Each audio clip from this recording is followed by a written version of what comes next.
De terre et chemin de foi, voie millénaire de l'Europe, la voie lactée de Charlemagne. Bienvenue sur Radio Camino, Bon dia peregrinos. Voici la minute culturelle de Brenda, par le Père Édition. Bonjour Brenda, comment allez-vous ce matin? Bon dia! Bon dia! Hola! Tout va bien? Est-ce que tu as bien dormi cette nuit? Oui, comme un bébé qui a mal aux dents. Ah oui, moi aussi, j'ai pas bien dormi en fait. Mais bon, c'est pas grave, chez les bomberos, ça, c'est comme ça, c'est un peu difficile de dormir. Mais bon, on avait quand même des petits matelas assez sympathiques. Oui, oui, c'était bien, mais je ne sais pas, c'est une ambiance. Hein. Une ambiance assez spéciale. Bon, qu'est-ce que vous allez nous parler aujourd'hui? Comme c'est l'étape Mine Fatima, je pense que vous allez nous faire un petit point culture. Oui, nous allons parler de Fatima, bien sûr. Fatima, c'est une petite ville des plateaux d'Estrémadure, un des lieux de pèlerinage marial les plus célèbres au monde. Celui-ci a pour origine plusieurs apparitions, dont furent témoins 3 enfants en 1917, alors qu'ils gardaient leur troupeau à Cova da Iria. Le 13 mai, la petite Lucia dos Santos et ses 2 cousins eurent en effet la vision d'une très belle femme qui leur demanda de revenir le 13 de chaque mois, jusqu'au 13 octobre. Elle leur promit de révéler ce jour-là qui elle était et ce qu'elle souhaitait.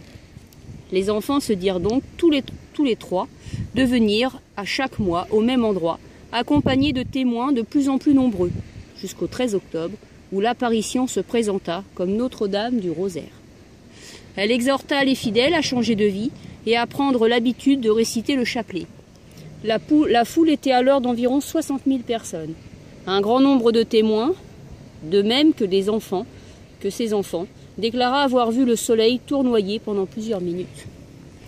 Comme toujours lors de phénomènes apparemment miraculeux, l'Église mena une longue enquête canonique. L'évêque de Léra, siège du diocèse où se trouve Fatima, déclara finalement le 13 octobre 1930 que les visions des enfants étaient dignes de foi et que le culte de Notre-Dame de Fatima était autorisé. Le pèlerinage se développa rapidement avec l'appui de plusieurs papes, dont Pie XII en particulier, qui encouragea le pèlerinage par plusieurs actes publics. C'est un pèlerinage qui jouit d'une grande ferveur populaire, comparable à celui dont bénéficie le pèlerinage de Lourdes. Chaque année, ce sont des centaines de milliers de pèlerins qui viennent s'y recueillir. Pour accueillir les fidèles, fut construite une grande basilique sur le lieu des apparitions.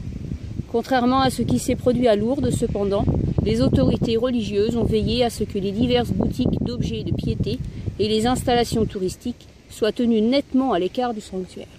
Merci pour ces précisions Brenda. Voilà, Et qu'est-ce qu'il y a à visiter à part le sanctuaire? Oh bah bien sûr, tout va tourner autour du sanctuaire.